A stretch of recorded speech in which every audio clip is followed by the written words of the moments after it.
In trying to determine whether a mix is actually done and finished, my philosophy on that is that there is no perfect mix.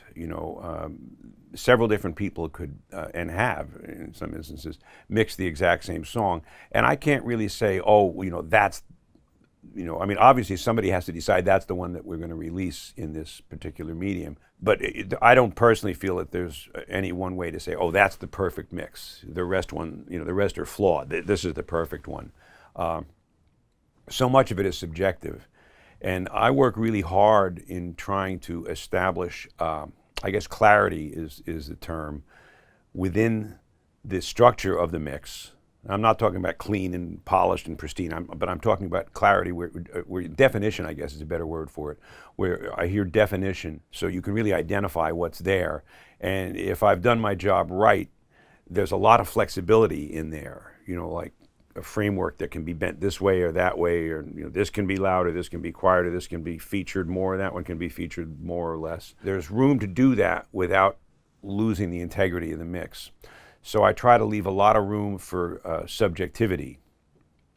And so I also rely quite a bit on getting feedback from the artist and producer and really whoever is creatively involved in providing direction for the mix, and obviously, ultimately rather, accepting a mix and saying, yeah, that's the one that we're going to use.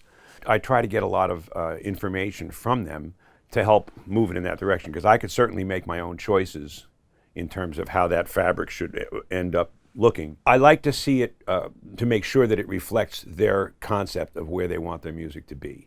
So to that end, I don't feel that there's any one mix that, oh, that's the perfect mix. So getting back to the point of when a mix is finished and done, it really ultimately ends up in their hands to make that final decision. But what I try to do is I try to take the mix, and this varies a little bit depending on the nature of the interaction with the artist and producer as well.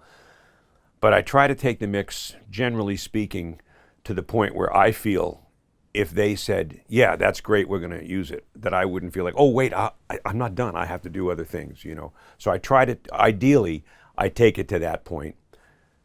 They listen, give me some feedback, we make some adjustments, and as I said, adjust the architecture a little bit and arrive at the final mix. There are exceptions to that. There are times if somebody is like very, very, very hands-on in the mix, then it doesn't always make sense for me to take it quite that far along before getting some feedback from them to make sure that we're going down the right avenue. But for the most part, I try to get it to the point where it has the characteristics of a finished mix, and then they listen and we tweak from there.